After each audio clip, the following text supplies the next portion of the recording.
Hello hi दोस्तों, आप लोगों का अपने चैनल टारगेट प्लस इंस्टीट्यूट में स्वागत है। आशा करते हैं आप लोगों की पढ़ाई लिखाई बढ़िया चल रही होगी। तो चलिए आज देखते हैं विज्ञान के कुछ क्या महत्वपूर्ण प्रश्न हैं जो यूपी ट्रिपल एस सी पेट के लिए मोस्ट इम्पॉर्टेंट प्रश्न हैं। उसी को आज आप लोगों को हम बताएंगे। फटाफट रिवीजन करते हैं। तो चलिए, पेपर पास आ रहा है तो ज़्यादा टाइम नहीं है, इसलिए बातें कम करते हुए आपको आगे हम क्वेश्चन बताते हैं। चलिए,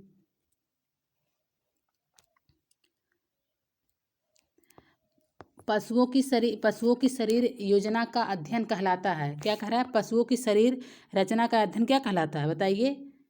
एनाटॉम क्या कहलाता है?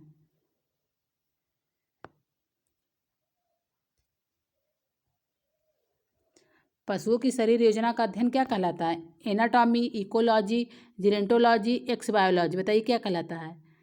एनाटॉमी क्या कहलाता है? एनाटॉमी। इकोलॉजी पर्यावरण का अध्ययन। किसका अध्ययन? पर्यावरण का अध्ययन कहलाता है। जीरेंटोलॉजी वृद्ध व्यक्ति का अध्ययन, वृद्ध व्यक्तियों का अध्ययन। ठीक, जीरेंटोलॉजी में। तो पशुओं की शरीर योजना, पशु की शरीर की योजना जो कहलाती है अध्ययन, उसमें जो पशु की शरीर की योजना का अध्ययन किया जाता है वो क्या कहलाता है? क्या कहलाता है? एनाटॉमी कहलाता है। क्या कहलाता है? एनाटॉमी। चलिए आगे क्वेश्चन देखते हैं। टेक्सोनॉमी मूल रूप से संबंधित है। टेक्सोनॉमी मूल रूप से संबंधित है। बताइए। जैव विविधता से, कर ढांचा से, खगोल विज्ञान की एक शाखा से, मानव व्यवहार का अध्ययन। किससे संबंधित है? बताइए। ये किससे संबंधित? टेक्सोनॉमी जैव विविधता से। किससे? जैव विविधता से। टेक्सोनॉमिक जनक किसे कहा जाता है? लिनियस को। किसे? लिनियस को टेक्सोनॉमी का पिता कहा जाता है। किसको? लिनियस को। और टेक्सोनॉमी शब्द कौन दिया था? शब्द कौन दिया था? टेक्सोनॉमी शब्द जो है कैंडोल दिए थे। कौन? कैंडोले क्या शब्द दिए थे। और इसका जनक किसे कहा जाता है? लिनियस को कहा जाता है। चलिए आगे देखते हैं। निम्नलिखित में से कौन सा मकड़ी का अध्ययन है? अब मकड़ी का अध्ययन क्या कहलाता है? मकड़ियों का अध्ययन क्या कहलाता है? बताइए। आर्किनोलॉजी, एंथ्रोपोलॉजी, एपियोलॉजी, साइनोलॉजी। क्या कहलाता है? मकड़ियों का अध्ययन क्या कहलाता है? मकड़ियों का अध्ययन क्या कहलाता है? बताइए। आर्किनोलॉजी। क्या कहलाता है? आर्किनोलॉजी। चलिए आगे क्वेश्चन देखते हैं। निम्नलिखित बताइए। ओंकोलॉजी में किसका अध्ययन किया जाता है? ओंकोलॉजी में किसका अध्ययन किया जाता है? ओंकोलॉजी में कैंसर संबंधी रोग। किसका अध्ययन किया जाता है? ओंकोलॉजी में। ओंकोलॉजी में किसका अध्ययन किया जाता है? ओंकोलॉजी में कैंसर संबंधित रोग का। ठीक, ओंकोलॉजी में। हेमेटोलॉजी में किसका अध्ययन किया जाता है? रक्त का अध्ययन। किसका? रक्त का अध्ययन। चलिए आगे देखते हैं। निम्नलिखित में कौन सा एक कोशिकीय जीव नहीं है? बताइए। कौन सा एक कोशिकीय जीव नहीं है? Amoeba, hydra, spirogyra, paramecium. एक कोशिकीय जीव कौन सा नहीं है? बताइए। हाइड्रा एक कोशिकीय जीव नहीं है।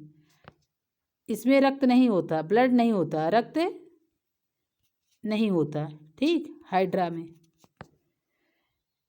निम्नलिखित में से किसे जीव विज्ञान का जनक कहा जाता है? जीव विज्ञान का जनक किसे कहा जाता है? अरस्तु को, थियोफ्रेस्टस को, जॉन रे की, सुकरात को। किसको कहा जाता है? बताइए। अरस्तु को कहा जाता है। किसे? अरस्तु को। निम्नलिखित में से क्या प्राणी कोशिका का घटक नहीं है? प्राणी कोशिका का घटक कौन सा नहीं है? Ribosome, neutron, mitochondria, lysosome. बताइए। इसका आंसर क्या होगा? बताइए। प्राणी कोशिका का घटक नहीं है। बताइए आप लोग।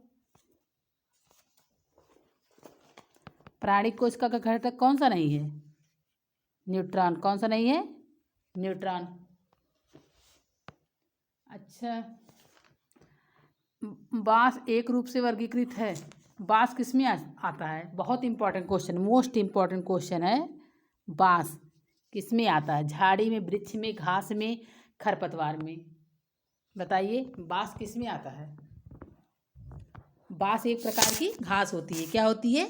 घास। सबसे लंबी घास कौन सी होती है? बांस। ठीक, चलिए आगे देखते हैं। निम्नलिखित में से कौन एक स्तनपायी नहीं है? स्तनपायी नहीं है। गाय, मछली, व्हेल, बकरी। स्तनपायी कौन सी नहीं है? बताइए। गाय, मछली, व्हेल, बकरी। स्तनपायी कौन सी नहीं है? मछली। कौन सी नहीं है? मछली। ठीक। अच्छा, स्तनपायी में कितने चैम्बर होते हैं? स्तनधारी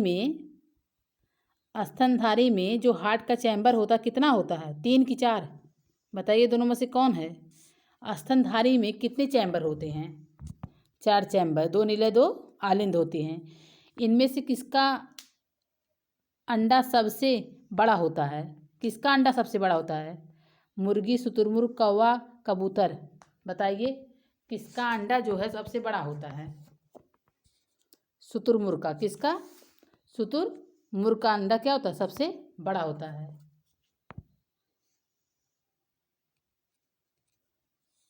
चलिए आगे क्वेश्चन देखते हैं। कवक के हमले से खाद्यान्नों को सुरक्षित रखने का सबसे सुरक्षित उपाय क्या है? जो कवक होते हैं वो मतलब फंजाई क्या लग जाते हैं ना भोजन वगैरह पे, तो कवक के हम जैसे अचार वगैरह में फंजाई लग जाता है, तो ये कह रहा है कवक के हमले से खाद्यान्नों को सुरक्षित रखने का सबसे सुरक्षित उपाय क्या है? कीटनाशक का छिड़काव, उबालना, सूरज की रोशनी में रखना, ध्रुवीकरण। क्या है बताइए? सूरज की रोशनी में रखना। क्या है? सूरज की रोशनी में रखना। सबसे बड़ा सजीव पक्षी है। सजीव पक्षी कौन सा है सबसे बड़ा? सबसे बड़ा सजीव पक्षी कौन सा है? ये भी शुतुरमुर्ग है। क्या है? शुतुरमुर्ग है। मधुमक्खी के छत्ते में मजदूरों का विभाजन होता रहता है। उन कामगारों को क्या कहते हैं जो फूलों से मधु संग्रह करते हैं? जो फूलों से मधु का संग्रहण करते हैं उसे क्या कहते हैं? पुरुष, स्त्री, बंध्य, मध्यलिंगी। क्या कहते हैं बताइए? बंध्यलिंगी कहते हैं। ठीक, मध्यलिंगी। चलिए आगे क्वेश्चन देखते हैं। पशुओं की ग्रीष्मकालीन निद्रा के तथ्य को क्या कहते हैं? पशुओं की ग्रीष्मकालीन निद्रा के तथ्य को क्या कहते हैं? स्टिवेशन कहते हैं। क्या कहते हैं? स्टिवेशन कहते हैं। विषाणु की क्या विशेषताएं होती हैं? यह केवल मृत जीवों में प्रभावित होता है या केवल अपने परजीवी परपोषी में प्रवर्धित होता है? इसमें क्लोरोफिल नहीं होता है या वसा निर्मित होता है? बताइए क्या है? यह केवल अपने परपोषी में प्रवर्धित होता है। क्या है? अपने परपोषी में।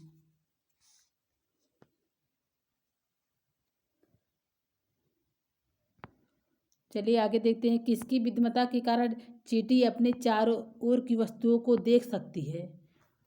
ऐसा उसमें कौन सा गुण होता है? समान नेत्र, सिर के ऊपर स्थिर नेत्र के कारण, पूर्ण विकसित नेत्र के कारण, संयुक्त नेत्र के कारण? किसके कारण जो है पक्षी जो है चींटी जो है अपने चारों ओर की वस्तुओं को देख लेती है? बताइए। संयुक्त नेत्र के कारण। किसके? संयुक्त नेत्रों के कारण। चलिए आगे क्वेश्चन देखते हैं।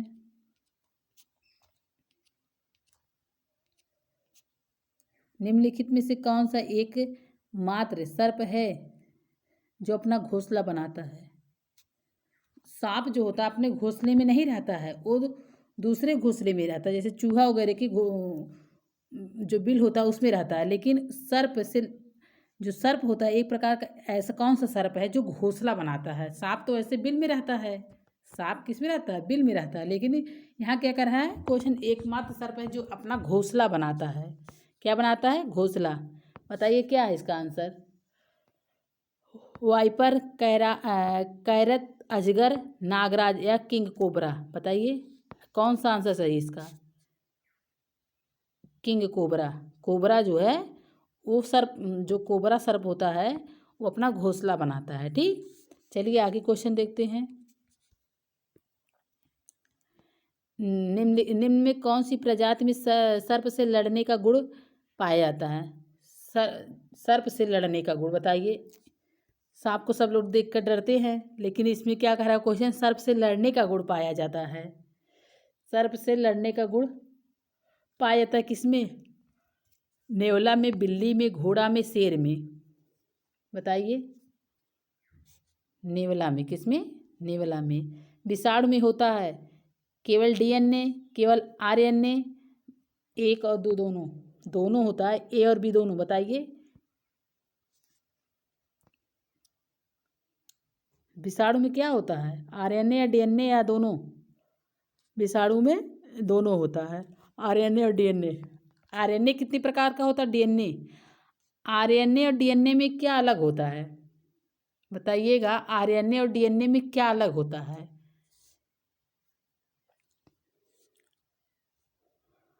जो आरएनए बॉन्ड होता है और डीएनए, इन दोनों में डिफरेंस क्या है? आप लोग बताइएगा।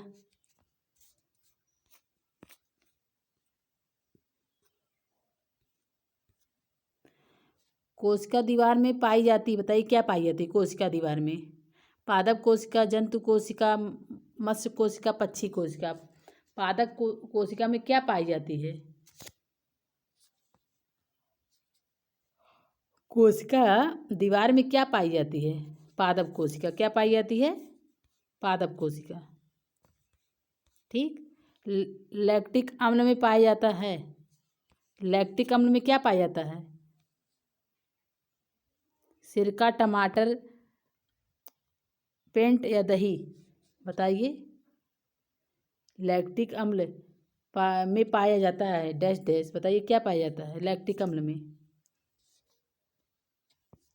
दही में जो होता है लैक्टिक अम्ल पाया जाता है। ठीक है। सिरका में एसिटिक अम्ल,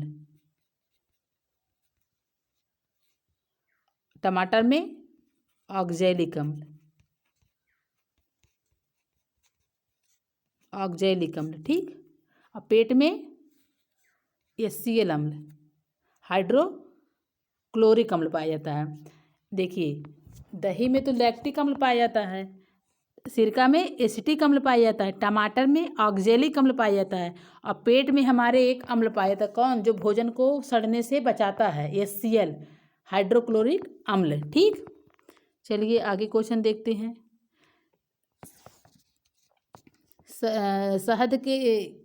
शहद के लिए मधुमक्खियों के पालन को क्या कहते हैं? बताइए। क्या कहते हैं? शहद के लिए मधुमक्खियों का पालन क्या कहलाता है? PC culture, AP culture, Honey culture या हीमी कल्चर? क्या कहलाता है?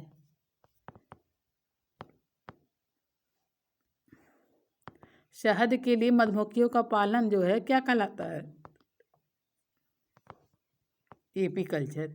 और पीसी कल्चर मत्स्य पालन। मत्स्य पालन जो होता है पीसी कल्चर होता है। ठीक। मानव शरीर में आधारभूत निर्माण इकाइयाँ होती हैं। मानव शरीर में आधारभूत निर्माण इकाइयाँ किसकी होती हैं? अस्थियाँ, मांसपेशियाँ, शिराएँ या कोशिकाएँ? आधारभूत क्या होती है? बताइए। कोशिकाओं। क्या होती है? कोशिकाएं होती हैं। ठीक। एक मांसाहारी जानवर है, इसमें कौन सा मांसाहारी जानवर है? हिरण है, जेब्रा है, बाघ है, गाय है? बताइए क्या है? एक मांसाहारी जानवर कौन सा है? बाघ। क्या है? बाघ मांसाहारी होता है। गाय, हिरण, जेब्रा ये सब मांसाहारी नहीं होते, लेकिन बाघ जो होता है मांसाहारी जानवर है। मच्छर के अंडों की खोज आप कहाँ से करेंगे? बताइए। मच्छर के अंडों की खोज आप कहाँ से करेंगे? नदी से, समुद्र से, झरने से या तालाब से? तालाब से। बताइए। मादा एनाफ्लीज मच्छर से कौन सा बुखार होता है? मादा एनाफिलीज मच्छर से कौन सा बुखार होता है, कौन सा फीवर होता है, बताइएगा आप लोग। कौन सा होता है? मलेरिया। क्या होता है? मलेरिया। जो डेंगू के मच्छर होते हैं, डेंगू के मच्छर वो दिन में काटते हैं या रात में, बताइएगा आप लोग। इसका आंसर बताइए, दिन में काटते हैं, रात में, गंदे पानी में रहती हैं, स्वच्छ पानी में। दो क्वेश्चन बन रहे थे। डेंगू के मच्छर जो होते हैं वो कहाँ, उनका निवास स्थान कहाँ होता है, कब काटते हैं, दिन या रात में, बता रहे हैं। चलिए, डेंगू के जो मच्छर होते हैं, डेंगू जो होता है उसके जो मच्छर होते हैं वो कहाँ रहते हैं? साफ पानी में। कहाँ? साफ पानी में। और कब काटते हैं? दिन में काटते हैं। और कहाँ काटते हैं? पैर के तलवे में, पैर के तलवे भाग में। तो आप लोग दिन में भी बचा के रहिए, रात में भी बचने की ज़रूरत नहीं है मच्छर से। दिन में भी मच्छर से आप लोग बचिएगा। डेंगू इस समय बहुत फैल रहा है, ठीक। तो वो भी दिन में काटता है, पता भी नहीं चलता है। रात में लोग मॉर्टिन, ऑल आउट ये सब जला लेते हैं, लेकिन दिन में कोई नहीं जलाता। तो आप लोग दिन में ये ध्यान रखिएगा, दिन में जो होते डेंगू के मच्छर काटते हैं वो भी साफ़ सुथरे पानी में रहते हैं। और शरीर के हर अंग में, हर जगह नहीं काट सकते। पैर में घुटनों के नीचे और हाथ में कोहनी के नीचे, ठीक। चलिए आगे क्वेश्चन है। टैडपोल का एक विकासशील चरण है। टैडपोल डैश का विशाल विकासशील चरण किसका है? मेढक का। किसका है? मेढक का। इनमें से कौन सा एक अंडज जीव नहीं है? मुर्गी, मेढक, तितली, कुत्ता। मतलब कहने का मतलब अंडे नहीं देता है वो। कौन सा ऐसा है, बताइए कौन सा है? आसान क्वेश्चन है, आप लोग इसका आंसर बताइए कौन सा है। मुर्गी अंडे देती है, मेढक भी अंडे देती है, अंडज होता है, तितली भी। लेकिन कुत्ता क्या है? कुत्ते अंडे नहीं, अंडज जीव नहीं होती है, ठीक। इनमें से कौन सा पशु सबसे बड़े शिशु को जन्म देता है? सबसे बड़े शिशु को क्या करा? सबसे बड़े शिशु को।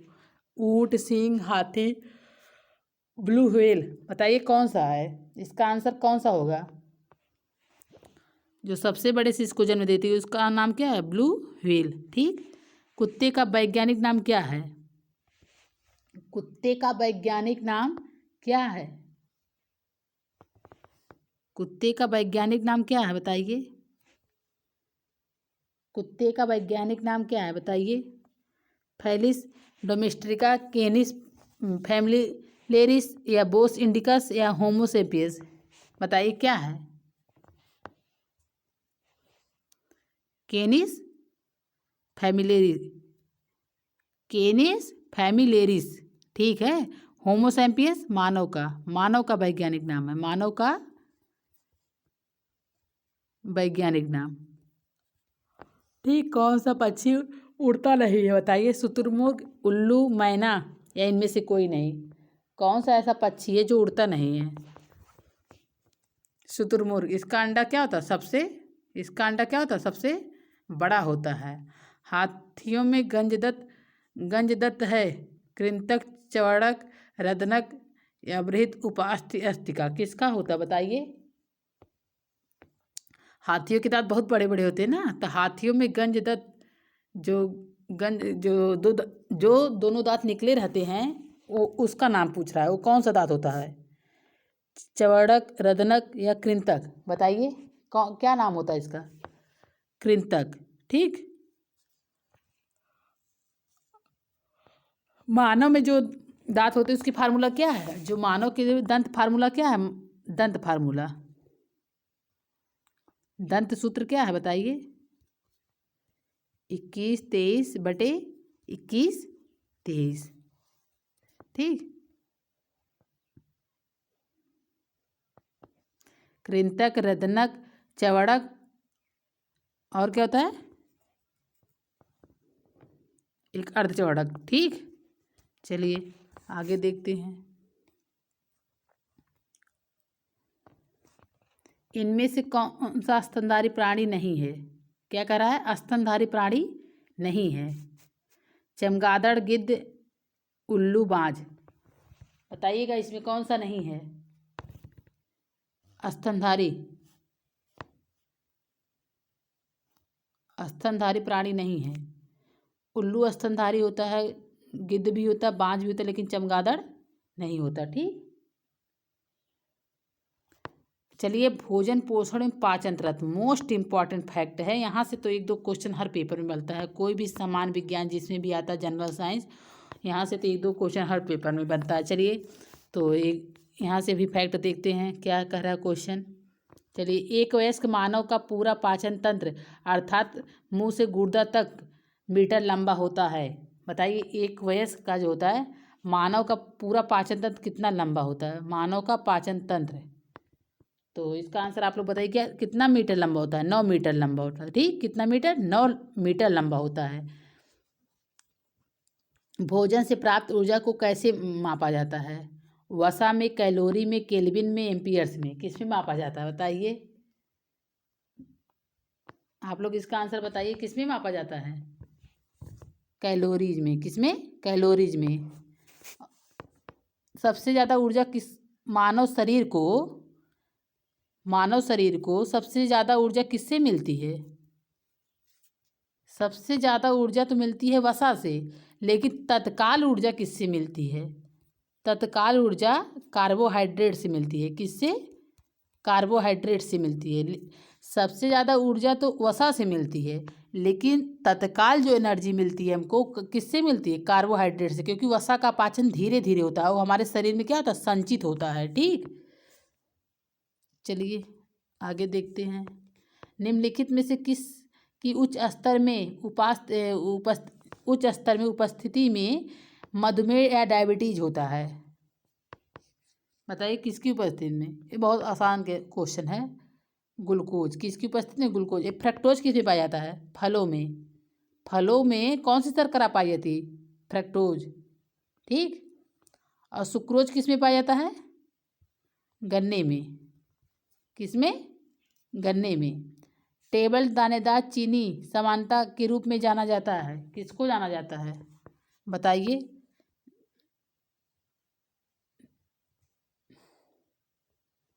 जो टेबल दानेदार चीनी समानता मतलब वही गन्ने के रूप में जाना जाता है, किसको जाना जाता है, सुक्रोज। किसको जाना जाता है बताइए, सुक्रोज को जाना जाता है। ठीक, ग्लूकोज तो कार्बोहाइड्रेट वगैरह में हो गया, फ्रक्टोज फलों में हो गया। दूध में वसा की मात्रा के अनुकूलन की प्रक्रिया को कहा जाता है। दूध में जो है वसा की मात्रा में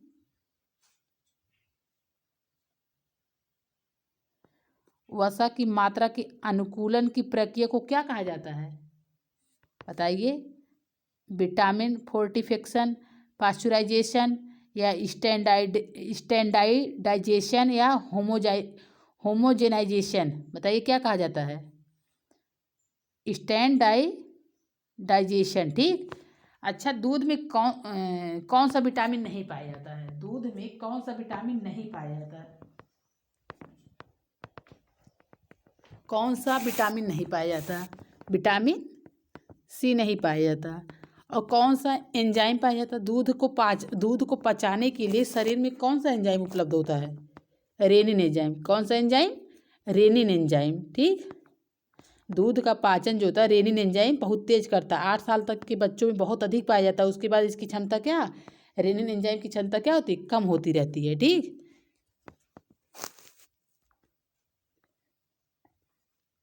निम्नलिखित में से विटामिन ए का अच्छा स्रोत क्या है।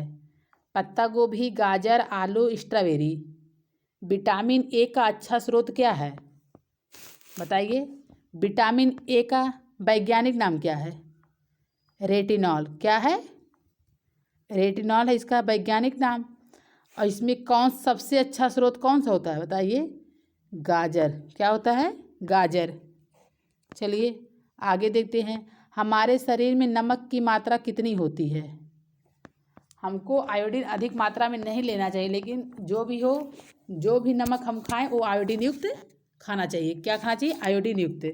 तो इसका आप लोग विशेष ख्याल रखिएगा, वरना नमक की आयोडीन की कमी से हमारे शरीर में क्या हो जाता है, थायराइड नमक रोग हो जाता है। तो हमारे शरीर में नमक की मात्रा कितनी होनी चाहिए? हमारे शरीर में नमक की मात्रा कितनी होनी चाहिए? 0.4%। ठीक। आयोडीन की कमी के कारण कौन सा रोग होता है बताइए? आयोडीन की कमी के कारण कौन सा रोग होता है? इसी को गलगंड कहा जाता है, ग्वाइटर। ठीक। घेघा रोग। कौन सा रोग?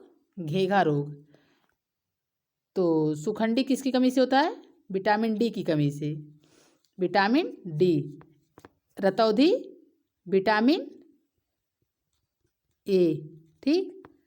और स्कर्वी विटामिन सी। स्कर्वी कौन सा होता है? Vitamin C. तो स्कर्वी में विटामिन सी की कमी से होता है, रतौधी विटामिन ए की कमी से होता है, और गलगंड आयोडीन की कमी से होता है जिसे घेघा रोग कहते हैं, और सुखंडी विटामिन डी की कमी से होता है। ठीक। चलिए आगे क्वेश्चन हमारा, विटामिन ए किससे संबंधित है? विटामिन ए जो है किससे संबंधित है आप बताइए? कोबालामिन, रेटिनॉल, स्कर्विक अम्ल या अमीनो अम्ल, किससे संबंधित है बताइएगा? फटाफट इसका आंसर बताइए। आसान सा क्वेश्चन है, 2-3 बार रिपीट हो चुका है। विटामिन ए जो है किससे संबंधित है? रेटिनॉल से। किससे? रेटिनॉल से। और स्कर्विक अम्ल विटामिन सी से। अमीनो अम्ल प्रोटीन से। किससे? प्रोटीन से। कितने प्रोटीन होते हैं? अमीनो अम्ल 20। कितने? 20 होते हैं। हमारे शरीर में 10 उपलब्ध हो, 10 बाहर से लेना पड़ता है। और विटामिन कोबालामिन विटामिन B12 एक घातक एनीमिया, इसकी कमी से क्या घातक एनीमिया नामक रोग होता है। मतलब अधिक रक्त अल्पता हो, कम अधिक से अधिक रक्त अल्पता हो जाती है, इससे मानव की मृत्यु भी हो जाती है। इसी को घातक एनीमिया कहते हैं। कोबालामिन इसका विटामिन B12 का रासायनिक नाम है। ठीक। रक्त अल्पता किसके अभाव के कारण होता है? देखिए दिया है, विटामिन सी, प्रोटीन या फॉलिक एसिड या विटामिन ए, किसकी अभाव के कारण होता है? Folic acid. किसकी? विटामिन सी की। विटामिन देखिए घातक एनीमिया के 3 लक्षण हैं, विटामिन B6, B9 और B12। ये तो मानव शरीर में मैक्सिमम पाया जाता है। ठीक।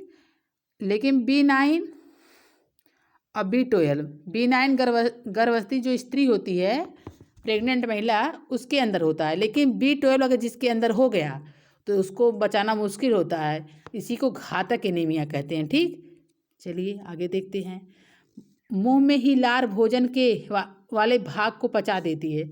जो मुंह में लार होती है वो भोजन के किस भाग को पचा? विटामिन को या प्रोटीन को, स्टार्च को या वसा को? किस भाग को पचाती है? टाइलिन नामक एंजाइम पाया जाता है लार में, तो किसको पचाती है? स्टार्च। ठीक। चलिए आगे देखते हैं, किस विटामिन की कमी के कारण रिकेट्स की बीमारी होती है?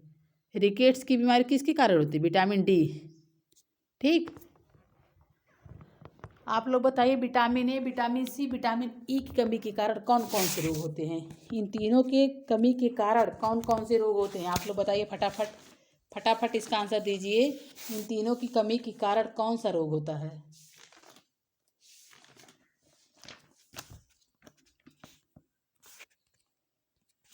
विटामिन ए से क्या होता बताइए? विटामिन ए से क्या होता है? रेटिनॉल होता है। और विटामिन डी से क्या होता है?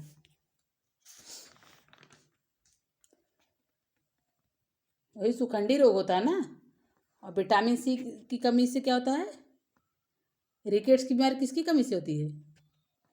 रिकेट्स की बीमारी किसकी कमी से होती है? डी, सूखा रोग। ठीक। रिकेट्स वाला हो गया। ठीक।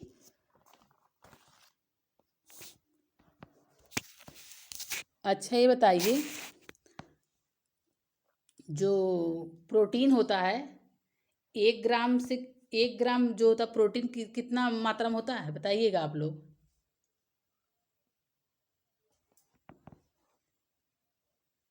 4.1 किलो कैलोरी होता है। कितना होता है? 4.1 किलो कैलोरी होता है।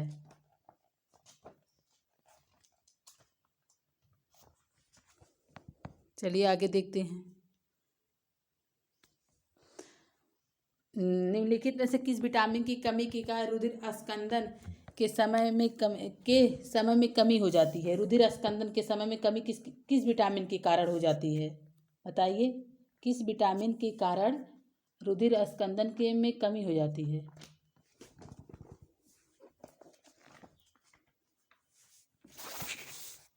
विटामिन सी, विटामिन के, विटामिन ए, विटामिन बी।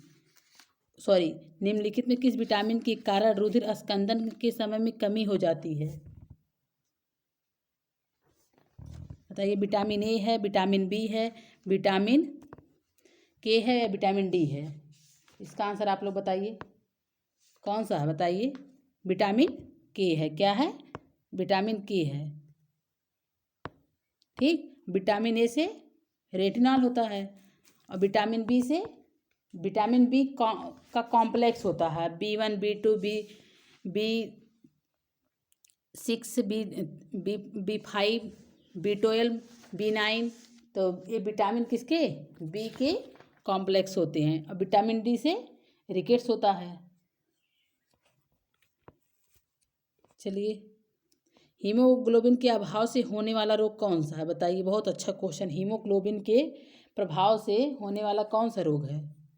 घेघा रोग है, स्कर्वी रोग है, एनीमिया है या रतौंधी है? कौन सा रोग है?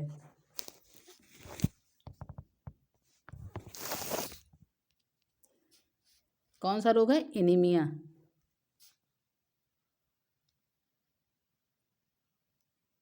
एनीमिया रोग है। ठीक। अच्छा, जो हीमोग्लोबिन का काम क्या होता है शरीर में? हीमोग्लोबिन का क्या कार्य होता है? ऑक्सीजन का परिवहन करना। क्या करना? ऑक्सीजन का परिवहन करना। ठीक। जिस विटामिन के अभाव से स्कर्वी होता है उसे क्या कहते हैं? बताइए, क्या कहते हैं? विटामिन सी, विटामिन के, विटामिन ए, विटामिन बी, उसे क्या कहते हैं? स्कर्वी किससे होता है? विटामिन सी से। और विटामिन के से क्या होता है? रुधिर अस्कंदन। खाना बनाते समय किस विटामिन के नष्ट होने की संभावना रहती है? मैक्सिमम विटामिन नष्ट ही हो जाता हो, वो कौन सा विटामिन है ऐसा जो खाना बनाते समय ही मतलब नष्ट हो जाती है? बताइए। Vitamin B6, vitamin B K, vitamin A, vitamin C. बताइए, कौन सा विटामिन है? विटामिन सी।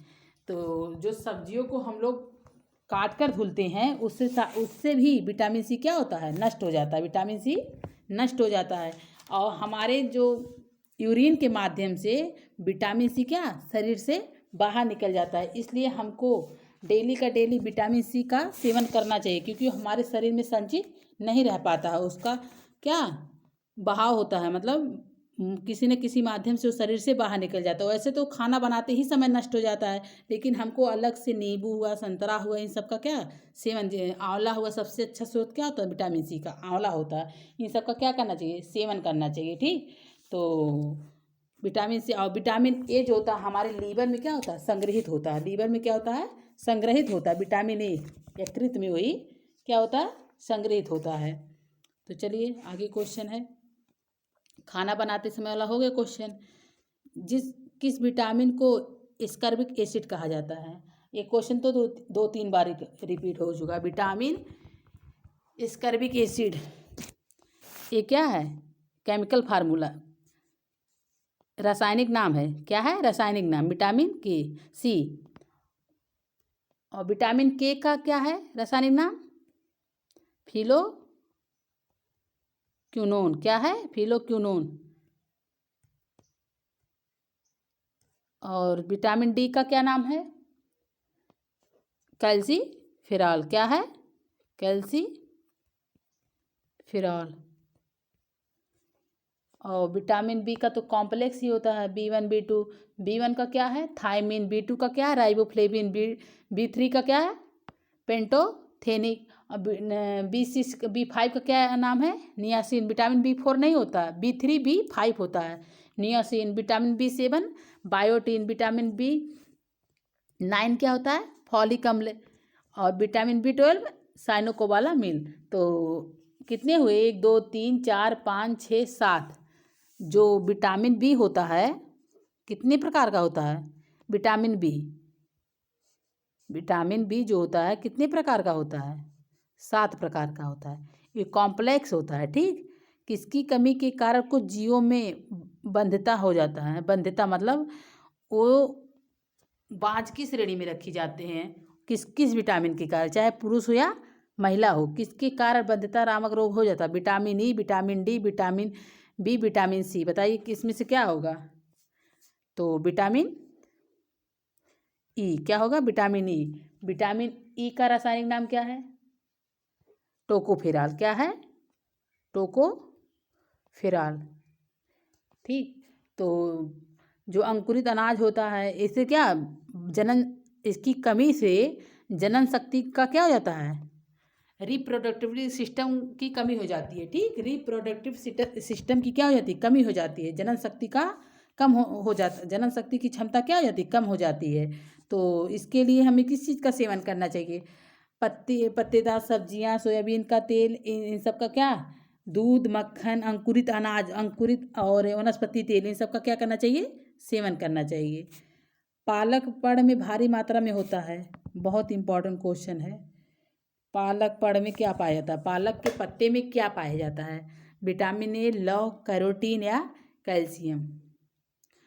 पालक पर्ण में क्या पाया जाता है बताइए, लौह तत्व पाया जाता है, आयरन की बहुत अधिक मात्रा होती है, इसलिए हम लोग को पालक का सूप पीना चाहिए, ठीक। पालक के पत्तों का सूप पीना चाहिए। निम्नलिखित में से कौन सा प्रोटीन का सरलतापूर्वक पाच्य स्रोत माना जाता है, सरलतापूर्वक पाच्य स्रोत क्या माना जाता है, अंडा, दाल, सोयाबीन या लाल मांस।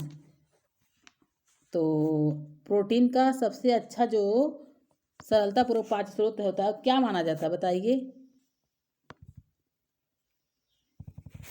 क्या होता है प्रोटीन का सबसे अच्छा पाच्य स्रोत, दाल। इसलिए तो हम डेली दाल अपने दिनचर्या में यूज करते हैं भोजन में। निम्नलिखित में कौन सा जल विलय विटामिन है, जल में कौन सा विटामिन विलय है, मतलब कह रहा है जल में कितने प्रकार के विटामिन घुलते हैं, घुलनशील विटामिन। तो चलिए बताते हैं आप लोगों को।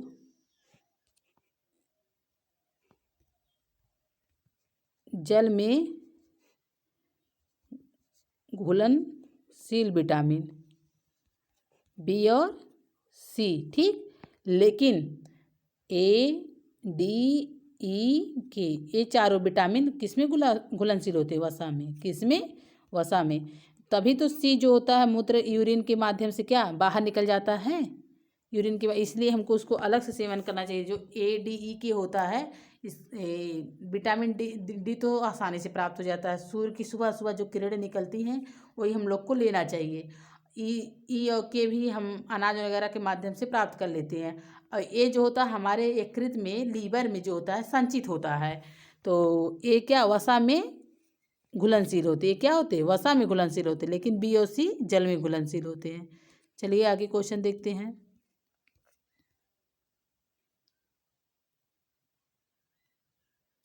किस जीवाणु से दही बनने में मदद मिलती है, किस जीवाणु से बताइए, राइजोबियम, लैक्टोबैसिलस या विब्रोक्लोरी या बैसिलस,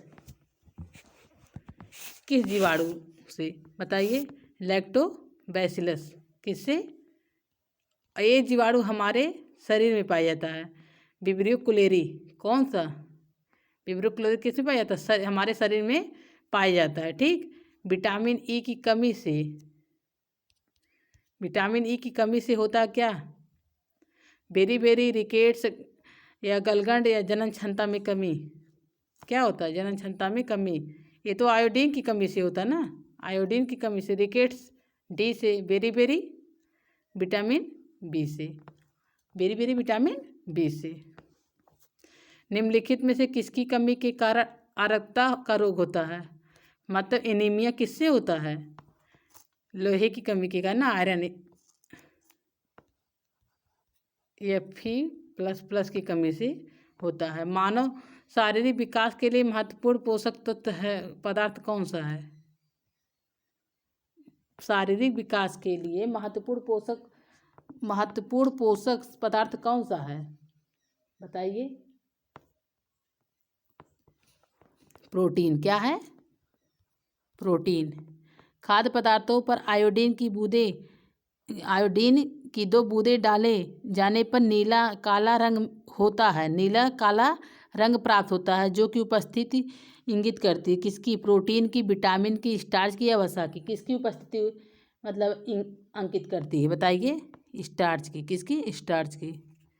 दही किसकी उपस्थिति में खट्टा होता है? एसिटिक अम्ल, टार्टेरिक अम्ल, लैक्टिक अम्ल या उपरोक्त में से कोई नहीं? दही जो है किसकी उपस्थिति के कारण खट्टा होता है? लैक्टिक अम्ल। ठीक। एसिटिक सिरका में, टार्टेरिक इमली में। ठीक। दूध का घनत्व मापा जाता है लैक्टोमीटर। जितना भी लैक्टो शब्द संबंधित हो, लैक्टो अगर शब्द आ जाए, लैक्टो, तो जान लीजिए सब किससे संबंधित है? दूध से। ठीक। तो दूध का घनत्व किसमें मापा जाएगा? तब लैक्टो से ही मापा जाएगा। और हाइड्रो शब्द आ जाए तो पानी से संबंधित है। हाइड्रो मतलब पानी। ठीक। चलिए आगे देखते हैं। निम्नलिखित में सबसे सरल कार्बोहाइड्रेट क्या है? सबसे आसानी तरीके से कौन सा कार्बोहाइड्रेट है जो टूट जाता है? कहने का मतलब वही है, उसका क्वेश्चन का सारांश छोटे शब्दों में कह दिया है कि सबसे सरल कार्बोहाइड्रेट क्या है?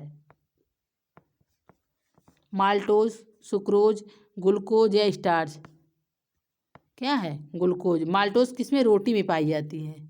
जो माल्टोज नामक शर्करा होती है वो किसमें पाई जाती है? हमारे रोटी में मतलब अनाज में। कहने का मतलब अनाज में माल्टोज नामक शर्करा पाई जाती है। सुक्रोज गन्ने में पाई जाती है। ठीक।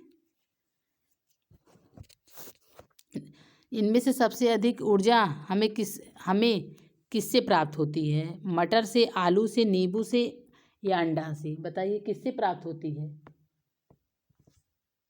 जो कार्बोहाइड्रेट होगा उससे सबसे अधिक ऊर्जा प्राप्त होगी और भी तत्काल प्राप्त होगी।